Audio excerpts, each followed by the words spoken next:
Viewers, my name is नवीन त्रिवेदी और आप लोग देख रहे हैं पर्सनल ट्यूटर। हम लोग आज एक और बहुत बेहतरीन कंसेप्ट इनऑर्गेनिक केमिस्ट्री का, केमिकल बॉन्डिंग का, जो बहुत फेमस टॉपिक है आपका, वो लेके आए हैं। और वो टॉपिक का नाम है आपका बैक बॉन्डिंग। क्या टॉपिक का नाम है आपका?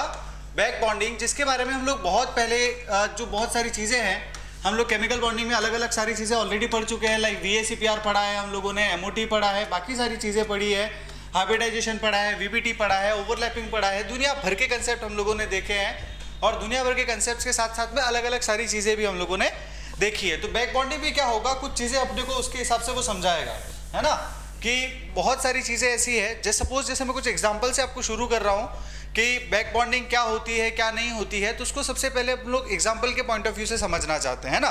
तो एक बहुत बेसिक सा एग्जाम्पल है, आपको मैं ले रहा हूँ, देखो ये ले रहा हूँ, देखो हैलाइड्स ले रहा हूँ बोरॉन के। सबसे पहला होता है बेटा BF3, फिर होता है BCl3, फिर होता है BBr3, है ना, और फिर लास्ट में होता है Bi3। क्या होता है? Bi3।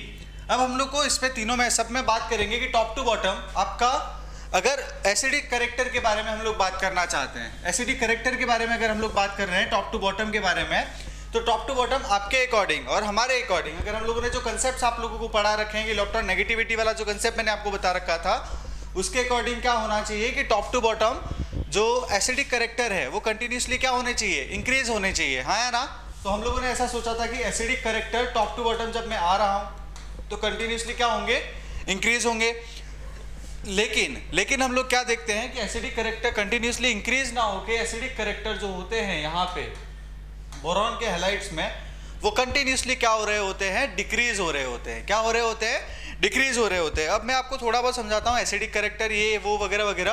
तो जैसे BF3 जो मॉलिक्यूल्स हैं, जितने भी सारे मॉलिक्यूल्स दिख रहे हैं वो सारे के सारे ऐसा वर्क करते हैं लुईस एसिड।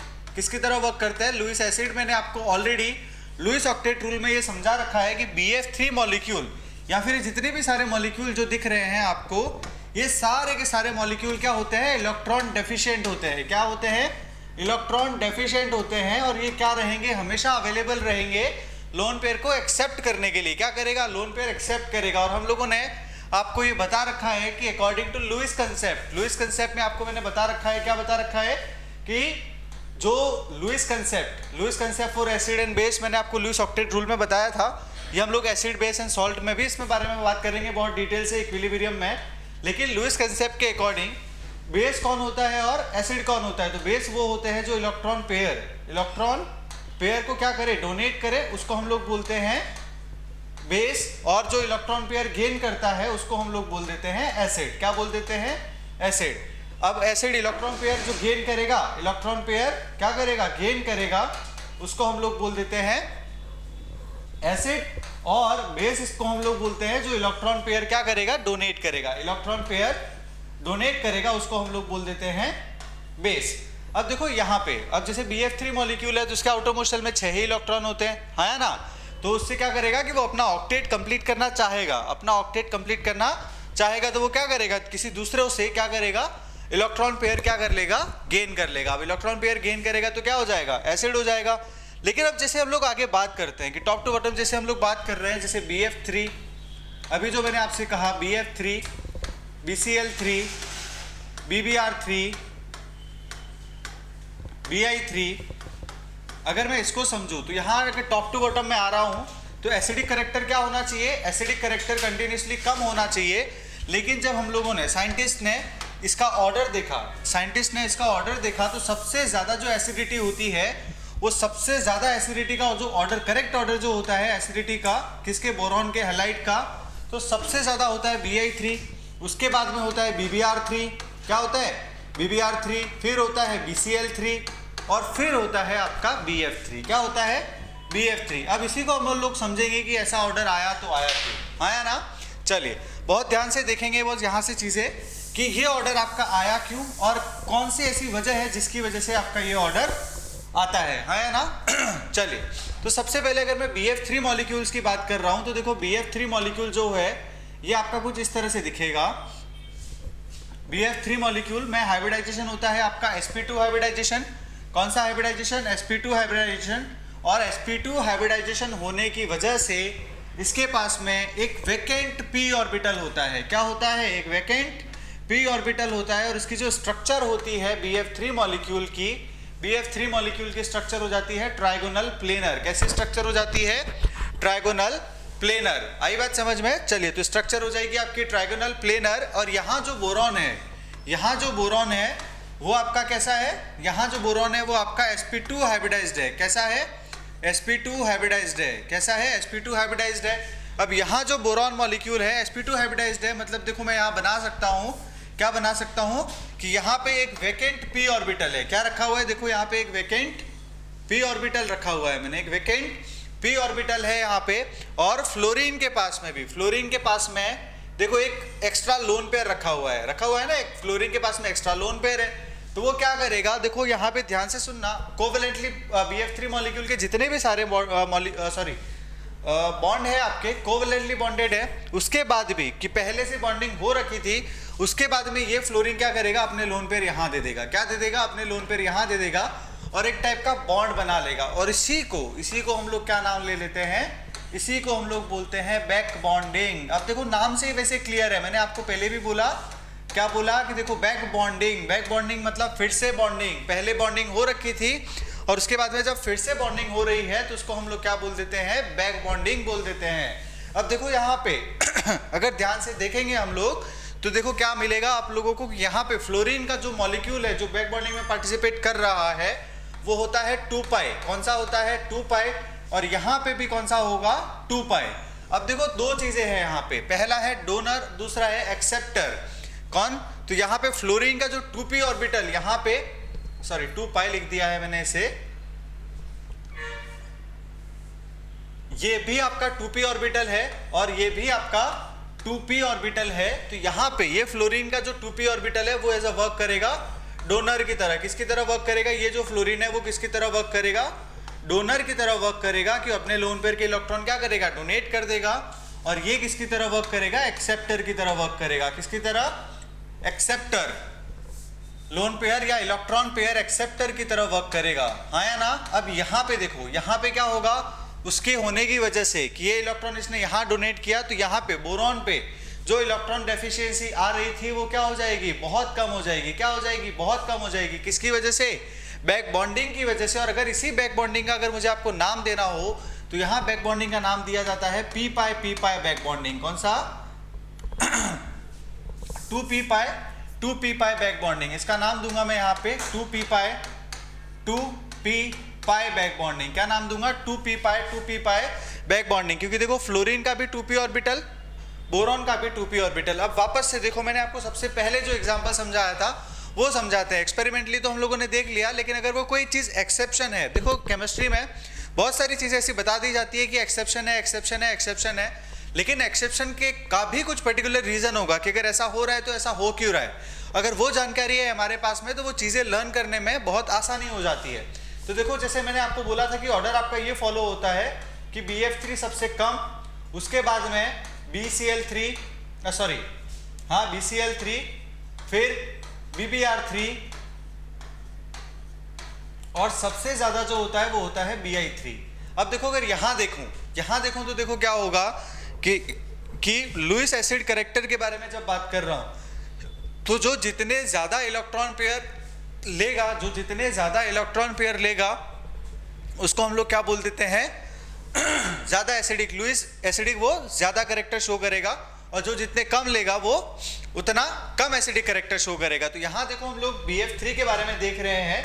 तो BF3 जो मॉलिक्यूल है आपका, इसके अंदर क्या हो रही है भैया? बैक बॉन्डिंग हो रही है। और बैक बॉन्डिंग की वजह से इसकी जो इलेक्ट्रॉन डेफिशिएंसी थी वो बहुत हद तक कम हो गई है, क्योंकि देखो यहाँ पे अब इसके बारे में एक पाई बॉन्ड, ये जो है बॉन्ड नया बना है, उसका नाम मैं आपको बताऊंगा अभी, है ना। उसके बाद में BCl3 में भी आपकी कौन सी होगी? देखो 2p पाई 3p पाई ओवरलैपिंग होगा, बैक बॉन्डिंग होगा। और उसके बाद में फिर से 2p पाई 4p पाई और 2p पाई 5p पाई। इस तरह से आपकी क्या होगी? बैक बॉन्डिंग कंटिन्यूसली आगे बढ़ती रहेगी। तो हम लोग आगे देखो अगर एक और ऑर्डर बनाना चाहें, बैक बॉन्डिंग का ऑर्डर बनाना चाहें, तो बैक बॉन्डिंग में हम लोग क्या बोलेंगे कि सबसे ज्यादा बैक बॉन्डिंग होती है BF3 में और सबसे कम बैक बॉन्डिंग होती है Bi3 में। किसमें होती है?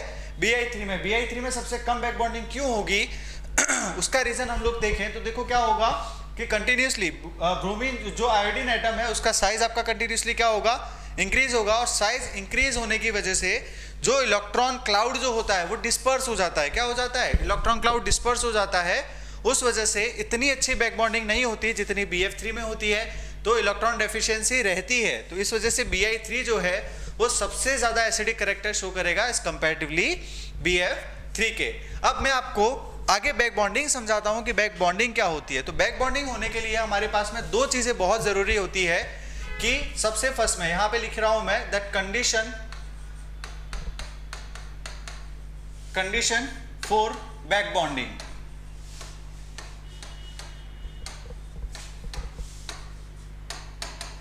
Condition for back bonding. Back bonding की कंडीशन क्या क्या हो सकती है? तो सबसे पहली कंडीशन जो है बैक बॉन्डिंग की वो इस तरह से है अपने पास में। सबसे पहली कंडीशन जो होती है बैक बॉन्डिंग की वो अपने पास में इस तरह से है कि एक जो मॉलिक्यूल है, जो एटम है आपका, वो क्या होना चाहिए? Electron donor. क्या होना चाहिए? इलेक्ट्रॉन डोनर, है ना। मैं लिख रहा हूं देखो दैट, यहां पे सीधे से लिख देंगे that one atom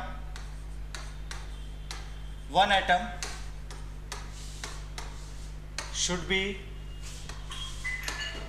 second period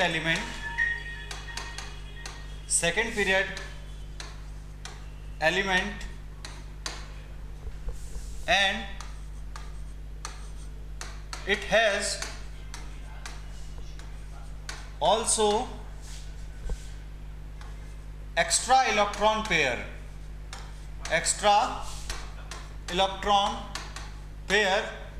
है ना। सबसे पहला क्या होना चाहिए? एक्स्ट्रा इलेक्ट्रॉन पेयर होना चाहिए। और दूसरा क्या होना चाहिए आपके पास में? And another atom should have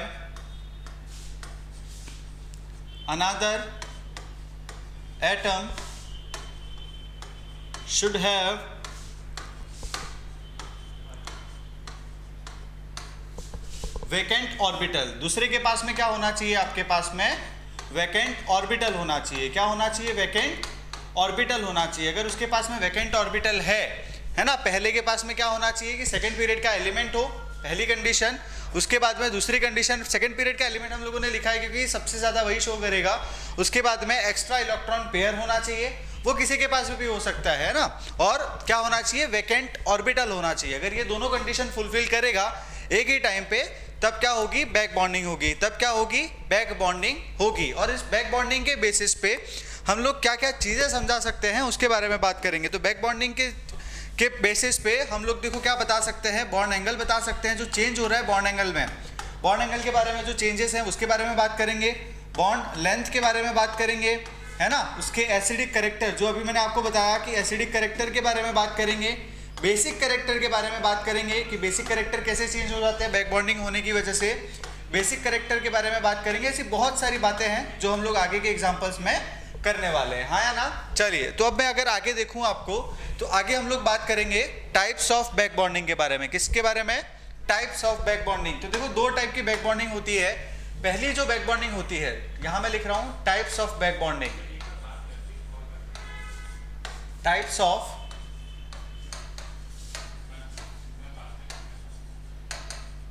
back bonding. सबसे पहली जो बैक बॉन्डिंग है वो होती है आपकी पी पाई बैक बॉन्डिंग। कौन सी होती है? पी पाई बैक बॉन्डिंग। पी पाई बैक बॉन्डिंग। और दूसरी जो बैक बॉन्डिंग है आपकी, दूसरी बैक बॉन्डिंग होती है पी पाई डी पाई बैक बॉन्डिंग। मैं दोनों की ही एग्जांपल्स आपको लेके समझाऊंगा। पी पाई डी पाई बैक बॉन्डिंग, पी पाई और पी पाई डी पाई बैक बॉन्डिंग। अब अगर हम दोनों को इसमें समझना चाहेंगे कि दोनों के दोनों क्या होते हैं, पी पाई के बारे में भी हम लोग बात करेंगे और पी पाई डी पाई मॉलिक्यूल्स के बारे में भी हम लोग बात करेंगे। अब देखो पी पाई बैक बॉन्डिंग जब हो रही है, तो सबसे पहला ही एग्जांपल हम लोग ले लेते हैं कि पी पाई बैक बॉन्डिंग जो हो रही है, सबसे पहला हम लोग समझाना चाह रहे हैं कौन सा? पी पाई बैक बॉन्डिंग। तो इसमें जो स्ट्रेंथ ऑफ बैक बॉन्डिंग जो रहेगा, कि सबसे ज्यादा स्ट्रेंथ जो शो करेगा, दैट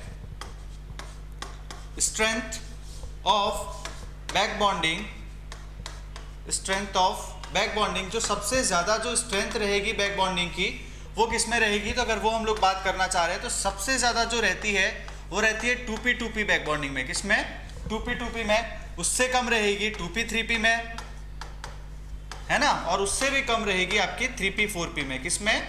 3p4p में। ये ऑर्डर आपका हो जाता है ऑर्डर ऑफ बैक बॉन्डिंग। अब हम लोग समझेंगे कि p पाई बैक बॉन्डिंग कहाँ हो रही है और p पाई d पाई कहाँ हो रही है। तो उसके कुछ एग्जांपल्स हम लोग देख लेंगे कि सबसे पहला एग्जांपल हमारे पास में है BF3 वाला, जो मैंने आपको बता दिया था। एक बार फिर से बता देता हूं कि BF3 मॉलिक्यूल है। देखो ये BF3 मॉलिक्यूल है, यहाँ पे स्ट्रक्चर देखो, अगर मैं इसकी बनाऊंगा तो ये बोरॉन, ये फ्लोरीन, ये फ्लोरीन और ये फ्लोरीन। अब देखो तीनों दे रखे हैं, है ना। अब एक्चुअली जो आपका बैक बॉन्डिंग है उसे पाई कोऑर्डिनेट बॉन्ड भी कहा जाता है। This is also called pi coordinate bond. अभी आप लोगों को मैं इसके नीचे लिंक में PDF भी अगर हमारे पास में रहेगा तो PDF भी इसके रिलेटेड मैं आपको प्रोवाइड करा दूंगा, जिसमें सारी नोट्स वगैरह जितनी भी सारी चीज़ें रहेगी। This is also called as a pi coordinate bond. अब इसको हम लोग देखो कोऑर्डिनेशन बॉन्ड की तरह। कोऑर्डिनेशन बॉन्ड में भी क्या होता था, हम लोगों ने देखा था कि एक डोनर एटम होता था जो क्या करता था, अपने एक्सेप्टर एटम की तरह पूरे के पूरे इलेक्ट्रॉन क्या कर देता, शिफ्ट कर देता था, हाँ या ना। जैसे देखो हम लोगों ने NH4+ में देखा था। किस में देखा था? NH4+ में। कैसे? देखो ये आपका नाइट्रोजन, उसके पास में क्या है, देखो एक्स्ट्रा एक लोन पेयर होता है ना, और यहाँ पे एक H+, तो वो क्या करेगा, हाइड्रोजन के पास में कोई इलेक्ट्रॉन नहीं है तो ये अपने इलेक्ट्रॉन कंप्लीट डोनेट कर देता है। तो this is known as a coordinate bond. हम लोगों ने बहुत डिटेल से कोऑर्डिनेट बॉन्ड के बारे में पढ़ रखा है। तो ये this is also called as a pi coordinate bond. अब यहाँ ध्यान से सुनिएगा, देखो कैसे रहेगा कि अगर इस पे देखूँ तो यहाँ पे बोरॉन के पास में एक एक्स्ट्रा p ऑर्बिटल है और यहाँ फ्लोरीन के पास में एक्स्ट्रा p ऑर्बिटल है, जिसके पास में कुछ ना कुछ एक्स्ट्रा लोन पेयर है, और ये क्या करेगा, इधर डोनेट करेगा। तो अब आप बोलोगे भैया कि देखो सर ये जैसे एक फ्लोरीन था तो यहाँ पे ये 2 फ्लोरीन नहीं करेंगे क्या ऐसा? बिल्कुल करेंगे, है ना, बिल्कुल करेंगे। और यहाँ ये जो पाई कोऑर्डिनेट सिस्टम बन रहा है तो दिस इज स्पेशल केस होता है किसका? रेजोनेटिक स्ट्रक्चर बनाने का। हम लोग दोनों बना सकते हैं, देखो इसके साथ भी बना सकते हैं, इसके साथ भी बना सकते हैं और इसके साथ भी बना सकते हैं। तीनों फ्लोरीन के साथ में अलग अलग कंडीशन, अलग अलग टाइम पे तीनों के साथ हम लोग शो कर सकते हैं, तीनों स्ट्रक्चर बता सकते हैं कि ये जो फ्लोरीन है वो इस ब्रोमीन के साथ में क्या बनाएगा, बैक बॉन्डिंग करेगा। चलिए, तो ये सारा रीजन अपने पास में बहुत अच्छे से, बहुत बढ़िया तरीके से क्लियर हो गया है अपने पास में। अब हम लोग कुछ और एग्जांपल समझना चाहते हैं जिसमें बैक बॉन्डिंग हो रही है, और बैक बॉन्डिंग की वजह से सारी चीजें क्या हो रही है उसको भी हम लोग समझेंगे, है ना। उसको भी अगर हम लोग समझेंगे कि कैसे बैक बॉन्डिंग से हम लोग और भी बहुत सारी चीजें बताते हैं। बैक बॉन्डिंग में आपने देखो एक चीज सुन रखी होगी जिसका नाम होता है इनऑर्गेनिक बेंजीन। क्या होता है? Inorganic benzene. उसका फॉर्मूला होता है आपके पास में B3N3H6। जैसे आपके पास में ऑर्गेनिक बेंजीन होता है C6H6, इसी तरह से इनऑर्गेनिक बेंजीन भी है आपके पास में B3N3H6। तो देखो इनऑर्गेनिक बेंजीन से बनता कैसे? तो सबसे पहले देखो ये आपका बोरॉन, फिर यहाँ आपका नाइट्रोजन, फिर से बोरॉन, फिर से नाइट्रोजन, फिर ये बोरॉन और ये आपका नाइट्रोजन। अब यहाँ ध्यान से देखिएगा, देखो सिंगल सिंगल बॉन्ड सब में बना दूं मैं यहाँ पे, है ना, सिंगल सिंगल बॉन्ड में यहाँ पे सबके बीच में बना दूंगा ये सिंगल सिंगल बॉन्ड। अब आपको पता है देखो क्या कि नाइट्रोजन के पास में एक्स्ट्रा लोन पेयर रहते हैं। क्या रहते हैं? एक्स्ट्रा लोन पेयर रहते हैं। तीनों के तीनों लोन पेयर मैं यहाँ पे आपको बना देता हूँ। तीनों के तीनों लोन पेयर आपको मैंने बना दिए हैं। देखो कंडीशन अब ध्यान से देखिएगा कि, और हाइड्रोजन लगा दूं मैं सबका, देखो यहाँ हाइड्रोजन लगा दिया, यहाँ हाइड्रोजन लगा दिया, यहाँ हाइड्रोजन लगा दिया, यहाँ हाइड्रोजन, एक हाइड्रोजन यहाँ पे और एक हाइड्रोजन यहाँ पे। अब देखिएगा कि जैसे नाइट्रोजन में, यहाँ पे नाइट्रोजन के बारे में जब मैं बात कर रहा हूँ तो नाइट्रोजन के पास में है extra lone pair. Extra lone pair क्या करेगा? इसके पास में वैकेंट p ऑर्बिटल, क्योंकि देखो अगर यहाँ पे मैं इस पर हाइब्रिडाइजेशन देख रहा हूँ किसका, BF3 मॉलिक्यूल, मतलब सिर्फ बोरॉन का इनऑर्गेनिक बेंजीन में। इनऑर्गेनिक बेंजीन में जो बोरॉन का हाइब्रिडाइजेशन स्टेट जो आ रही है वो क्या आ रही है आपके पास में, क्या आ रही है हाइब्रिडाइजेशन स्टेट sp2। क्या आ रही है?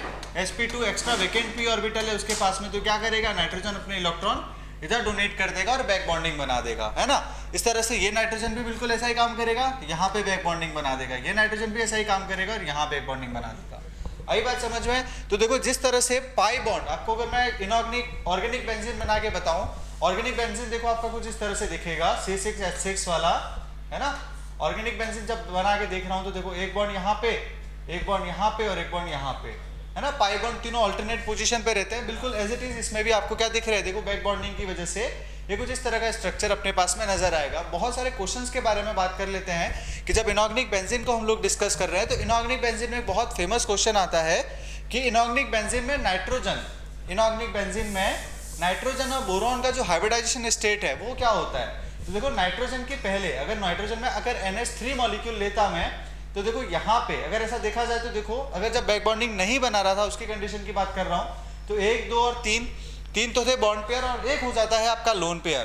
तो 3 बॉन्ड पेयर और एक लोन पेयर के साथ में इसका जो हाइब्रिडाइजेशन स्टेट है वो क्या होना चाहिए था, sp3 होना चाहिए था। क्या होना चाहिए था, sp3 होना चाहिए था। लेकिन क्या होता है, देखो कि ये लोन पेयर जो है वो बैक बॉन्डिंग में पार्टिसिपेट कर रहा है। क्या कर रहा है, ये लोन पेयर बैक बॉन्डिंग में पार्टिसिपेट कर रहा है। And whenever an electron pair is taking participate in back bonding, this is not count an hybrid orbital. या फिर वो हम लोग ऐसा बोल सकते हैं कि अगर वो बैक बॉन्डिंग में पार्टिसिपेट कर रहा है तो वो हाइब्रिडाइजेशन में पार्टिसिपेट नहीं करेगा। तो यहाँ पे अब नाइट्रोजन की हाइब्रिडाइजेशन स्टेट sp3 न रह के क्या हो जाती है, sp2 रह जाती है। और बोरॉन की भी हाइब्रिडाइजेशन स्टेट जो होती है वो sp2 होती है। आई होप आपको समझ में आया होगा कि इनऑर्गेनिक केमिस्ट्री में, इनऑर्गेनिक बेंजीन में नाइट्रोजन और बोरॉन दोनों की हाइब्रिडाइजेशन स्टेट सेम होती है। तो आप लोग यहाँ देखो एक नोट डाल के लिख सकते हैं कि whenever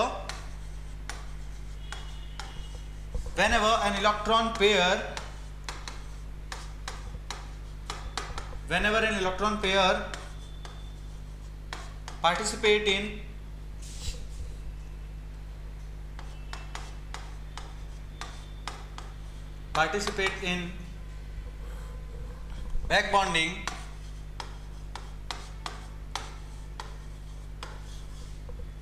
participate in back bonding, then this electron pair does not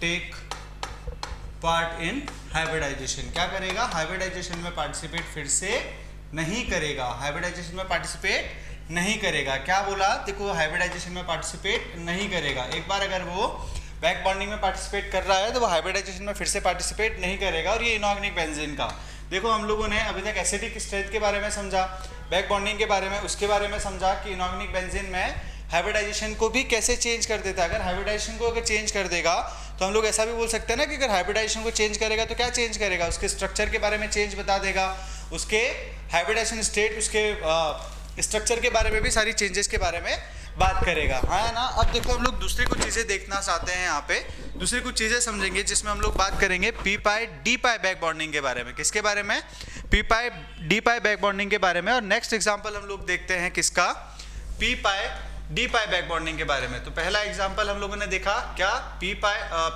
पाई। अब हम लोग बात करेंगे पी पाई डी पाई बैक बॉन्डिंग के बारे में। तो यहाँ पे क्या होता है कि जब सपोज आपके पास में जो डोनर है, क्या है, डोनर जो है वो आपका 2p ऑर्बिटल का होगा, हाँ या ना, 2p ऑर्बिटल का होगा। और जो एक्सेप्टर जो है वो हो सकता है आपका d ऑर्बिटल्स का हो। किसका हो, एक्सेप्टर हो सकता है कि d ऑर्बिटल का हो। इन दोनों ही केसेस पे हम लोग बात करेंगे कि एक्सेप्ट डोनर क्या हो, आपका p ऑर्बिटल का हो, और एक्सेप्टर जो है वो आपका d ऑर्बिटल का होना चाहिए। क्या, कौन से ऑर्बिटल का होना चाहिए। अब आपको पता है कि 2p के अंदर तो आपका d पॉसिबल होने से रहा, हाँ या ना, कि 2p के अंदर तो d पॉसिबल, 2 के अंदर तो d पॉसिबल होता नहीं है, लेकिन 3 के अंदर d पॉसिबल होता है। तो हम लोगों को ये देखना है कि ऐसे कौन कौन से एग्जाम्पल्स हैं हमारे पास में जिसमें हम लोग एग्जाम्पल उसके बारे में समझ सकते हैं या जान सकते हैं। अब देखो कुछ एग्जाम्पल्स है हमारे पास में कि जैसे अगर मैं 3 डिग्री अमीन के बारे में बात करूँ, किसके बारे में, 3 डिग्री अमीन। तो यहाँ पे देखो नाइट्रोजन है और इससे आपका एक CH3 जुड़ा हुआ है। मैं सीधे ही बना लूँ इसको थोड़ा सा व्यवस्थित तरीके से। ये नाइट्रोजन है, इससे आपका एक मिथाइल ग्रुप जुड़ा हुआ है, ये दूसरा मिथाइल ग्रुप जुड़ा हुआ है, ये तीसरा मिथाइल ग्रुप जुड़ा हुआ है, हाँ या ना। अब इसकी 3 वैलेंसी कंप्लीट होगी तो यहाँ पे क्या होगा बेटा, एक लोन पेयर होगा, हाँ या ना। और इसको हम लोग कहते हैं ट्राई मिथाइल अमीन। क्या कहते हैं इसको हम लोग, ट्राई मिथाइल अमीन। क्या बोल देते हैं, ट्राई मिथाइल अमीन कह देते हैं हम इसको, ट्राई मिथाइल अमीन। और दूसरा एग्जाम्पल जो हम लोगों को समझना है जिसमें मैं आपको पी पाई डी पाई ओवरलैपिंग के बारे में बताऊंगा, वो होता है आपका ट्राइसिलाइल अमीन। क्या हो जाएगा? ट्राइसिलाइल अमीन, ट्राइसिलिल अमीन। उसमें अगर हम लोग एग्जांपल देखें तो देखो कैसे देखेंगे। यहाँ पे आपका नाइट्रोजन है, फिर से ये एक्स्ट्रा इसके पास में लोन पेयर है, और यहाँ पे आपका SiH3, यहाँ पे फिर से SiH3, और यहाँ पे फिर से SiH3। क्या हो जाएगा देखो यहाँ पे, हाँ या ना? अब देखो बहुत ध्यान से सुनना, समझना चीज़ें कि क्या है क्या नहीं है। कि देखो अगर मैं इसके बारे में बात करना चाह रहा हूँ, है ना, तो यहाँ पे लोन पेयर, वैसे मैंने स्ट्रक्चर कुछ इस तरह से बनाई है, लेकिन स्ट्रक्चर कुछ इस तरह से बनती ही नहीं है। पहले हम लोग इसको समझ लेते हैं, उसके बाद मैं इसको बताता हूँ कि स्ट्रक्चर कैसी रहेगी। देखो यहाँ पे इस नाइट्रोजन का जो ओवरलैप, यहाँ पे हाइब्रिडाइजेशन स्टेट है 1 2 3 सिग्मा और एक लोन पेयर। तो यहाँ पे जो हाइब्रिडाइजेशन स्टेट आती है वो आती है आपके पास में sp3। क्या आती है? sp3। क्या आ जाएगी? sp3 स्ट्रक्चर आ जाएगी आपके पास में। अब देखो नाइट्रोजन के पास में फ्री लोन पेयर तो है, लेकिन इस वाले कार्बन के पास में वेकेंट ऑर्बिटल नहीं है। तो यहाँ पे हम लोग लिख सकते हैं नो बैक बॉन्डिंग, कि किसी भी टाइप की बैक बॉन्डिंग यहाँ पे पॉसिबल नहीं होगी, किसी भी टाइप की बैक बॉन्डिंग यहाँ पॉसिबल नहीं होगी। लेकिन दूसरे केस में अगर जब मैं बात कर रहा हूँ तो यहाँ नाइट्रोजन है, नाइट्रोजन के पास में फ्री लोन पेयर है, और फ्री लोन पेयर होने की वजह से ये सिलिकॉन के साथ में क्या करेगा? सिलिकॉन के साथ में बैक बॉन्डिंग करेगा। क्या करेगा? बैक बॉन्डिंग करेगा। देखो क्यों करेगा? सिलिकॉन के पास में वेकेंट डी ऑर्बिटल है। कौन सा वेकेंट? डी ऑर्बिटल है। देखो 3s2 3p4 होता है, हाँ या ना? 3s2 3p4 होता है, तो उस वजह से उसके पास में वेकेंट डी ऑर्बिटल होते हैं। और ये जो नाइट्रोजन है, यहाँ पे पहला तो कोवेलेंट बॉन्ड बनाएगा, और उसके बाद में दूसरा बॉन्ड क्या बनाएगा? आपके साथ में बैक बॉन्डिंग करेगा। क्या करेगा? बैक बॉन्डिंग करेगा। क्या करेगा? देखो बैक बॉन्डिंग करेगा। पहला बॉन्ड आपका कोवेलेंट बॉन्ड बनाया, और फिर ये पार्शियल बॉन्ड मैंने शो कर दिया। नेक्स्ट देखो इसके साथ में भी ये SiH3 और ये पार्शियल डबल बॉन्ड कैरेक्टर। ये दो अलग अलग चीजें बता रहा हूं मैं ना आपको, कि अगर वो दोनों एक साथ में अगर ऐसा करे कि अलग अलग कंडीशंस पे SiH3, तो यहाँ पे देखो पार्शियल डबल बॉन्ड कैरेक्टर यहाँ पे भी आएंगे। और उसी केसेस में देखो यहाँ पे फिर से होगा कि ये सिलिकॉन के साथ में क्या करेगा? Partial double bond. देखो तो एक ही कंडीशन में तीनों कंडीशंस आपको बता दी एक साथ ही, कि यहाँ पे जो नाइट्रोजन के फ्री लोन पेयर थे, हो सकता है वो इस वाले सिलिकॉन के साथ में बैक बॉन्डिंग करे, हो सकता है इस वाले सिलिकॉन के साथ में बैक बॉन्डिंग करे, हो सकता है इस वाले सिलिकॉन के साथ में बैक बॉन्डिंग करे। तो यहाँ पे जो नाइट्रोजन के पास में फ्री लोन पेयर था, वो कहाँ इस्तेमाल में चले गया? इसके साथ में बैक बॉन्डिंग करने पे। तो यहाँ पे जो नाइट्रोजन का जो आपका हाइब्रिडाइजेशन स्टेट रहेगी नाइट्रोजन की, वो हाइब्रिडाइजेशन स्टेट हो जाएगी आपकी sp2। क्या हो जाएगी हाइब्रिडाइजेशन स्टेट? sp2। जबकि ट्राइमिथाइल अमीन में क्या रहती है आपकी? sp3। क्या रहती है? sp3। अब देखो एक और चीज कि हम लोग इससे बेसिस पे, बैक बॉन्डिंग के बेसिस पे एक और चीज बहुत बेहतर तरीके से समझ सकते हैं कि यहाँ का जो लोन पेयर है किसमें? ट्राइमिथिल अमीन में, वो लोन पेयर इजीली क्या करेगा? डोनेट करेगा। क्या करेगा? इजीली डोनेट करेगा। और हम लोगों को पता है कि अगर नाइट्रोजन के पास में और फ्री लोन पेयर है और फ्री लोन पेयर डोनेट कर सकता है, तो this one is act as a, किसकी तरह बिहेव करेगा? This one is behaves as a Lewis base. तो ये क्या करेगा? लुईस बेस होगा। क्या होगा आपका? लुईस बेस होगा, क्योंकि यहाँ पे बैक बॉन्डिंग में वो इलेक्ट्रॉन पार्टिसिपेट नहीं करेंगे, तो वो लोन पेयर क्या कर सकता है? लोन पेयर के इलेक्ट्रॉन को डोनेट कर सकता है, तो वो लुईस बेस की तरह वर्क करेगा। यहाँ पे ये लुईस बेसिक की तरह वर्क नहीं करेगा, तो इसमें कोई बेसिक कैरेक्टर नहीं होते, जबकि बैक बॉन्डिंग होती है। दोनों की हाइब्रिडाइजेशन स्टेट के बारे में बात करी हम लोगों ने, कि इसकी हाइब्रिडाइजेशन स्टेट आपकी क्या होती है? sp3, और उसकी हाइब्रिडाइजेशन स्टेट क्या हो जाती है आपकी? sp2। चलिए कुछ और बेसिक, जैसे हम लोगों ने बेसिक कैरेक्टर के बारे में बात कर लिया, तो हम लोग उसके एसिडिक कैरेक्टर के बारे में भी बात कर लेंगे। किसके बारे में बात कर लेंगे? एसिडिक कैरेक्टर के बारे में भी बात कर लेंगे। तो देखो एसिडिक कैरेक्टर में हमारे पास में दो चीजें हैं। पहला है आपके पास में अल्कोहल, जो दे रखा है देखो CHOH, हाँ है ना? क्या है आपके पास में? CHOH बॉन्ड यहाँ पे आपका बनेगा, यहाँ पे। और दूसरा बन रहा है आपके पास में थायो अल्कोहल होता है भैया SHOH। क्या हो जाएगा आपके पास में? SHOH, हाँ या ना? क्या हो जाएगा? SHOH हो जाएगा। अब देखो एसिडिक कैरेक्टर वो कैरेक्टर होते हैं जो H+ आयन क्या करे? डोनेट करे। क्या करे? H प्लस आयन जब डोनेट करेगा तो देखो यहां से मैं क्या करूं, देखो यहां पे मैं क्या कर रहा हूं, इस OH बॉन्ड को ब्रेक कर रहा हूं। अब अगर OH बॉन्ड को ब्रेक कर रहा हूं तो यहां पे जो आपका कॉन्जुगेट बेस जो बनेगा वो CH बनेगा और O पे आएगा नेगेटिव। क्या आएगा? नेगेटिव। और यहाँ पे जब मैं बात कर रहा हूँ तो यहाँ पे जैसे H minus minus H plus यहाँ से निकला, मतलब क्या होगा कि देखो H प्लस आयन यहाँ से निकल गया। H प्लस आयन निकलने के बाद से यहाँ पे क्या होगा, ये आएगा आपके पास में SH और O पे चार्ज आएगा नेगेटिव और ये H प्लस बाहर। अब देखो यहाँ पे ऑक्सीजन के पास में क्या है, फ्री इलेक्ट्रॉन है, फ्री इलेक्ट्रॉन पेयर है, और सल्फर के पास में 3d ऑर्बिटल इसका वेकेंट है। तो ये क्या बना देगा, इसके साथ में बैक बॉन्डिंग कर देगा। तो इसका जो कॉन्जुगेट बेस है, किसका कॉन्जुगेट बेस, थायो अल्कोहल का, वो उसका कॉन्जुगेट बेस बहुत ज्यादा स्टेबल रहेगा। ड्यू टू दिस जो थायो अल्कोहल है that SHOH is more acidic then CHOH। मतलब नॉर्मल आपके मिथाइल अल्कोहल से आपका जो थायोल है जो वो आपका क्या शो करेगा, ज्यादा एसिडिक कैरेक्टर शो करेगा, हाँ या ना। तो ये पूरे जो भी मैंने आपको बैक बॉन्डिंग से लेके जितनी भी सारी चीजें इससे रिलेटेड चीजें हो सकती थी उसके बारे में डिस्कस किया है। इससे रिलेटेड क्वेश्चन के लिए stay tune with personal tutor and thank you so much for watching. Please like, subscribe and comment to the personal tutor. Thank you so much.